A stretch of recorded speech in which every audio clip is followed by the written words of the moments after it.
നമസ്കാരം. പാലക്കാട് മധ്യവയസ്കനെ വെടിയേറ്റ് മരിച്ച നിലയിൽ കണ്ടെത്തി. ഇയാളുടെ ഭാര്യയെ കോയമ്പത്തൂരിൽ വെടിയേറ്റ് മരിച്ച നിലയിൽ കണ്ടെത്തി. വണ്ടാഴി ഏറാട്ടുകുളമ്പ് സുന്ദരൻ മകൻ കൃഷ്ണകുമാറാണ് വെടിയേറ്റ് മരിച്ചത്. ആത്മഹത്യയാണെന്നാണ് നിഗമനം. ഇന്ന് രാവിലെ പാലക്കാട്ടെ ഇയാളുടെ വീട്ടിൽ വെച്ചായിരുന്നു സംഭവം. എയർഗണിൽ നിന്നുള്ള വെടിയേറ്റാണ് മരിച്ചത്. കൃഷ്ണകുമാറിന്റെ ഭാര്യയെ കോയമ്പത്തൂരിലെ താമസ സ്ഥലത്ത് മരിച്ച നിലയിൽ കണ്ടെത്തി.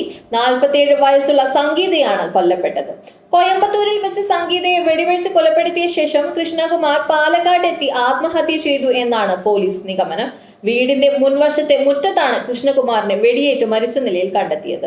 ഭാര്യയെ കൊലപ്പെടുത്തിയ ശേഷം കാർ ഓടിച്ച് നാട്ടിലെത്തിയാണ് കൃഷ്ണകുമാർ ജീവനൊടുക്കിയത്. പിതാവിന്റെ കൺമുന്നിലാണ് കൃഷ്ണകുമാർ സ്വയം വെടിയുതിർത്ത് മരിച്ചത്.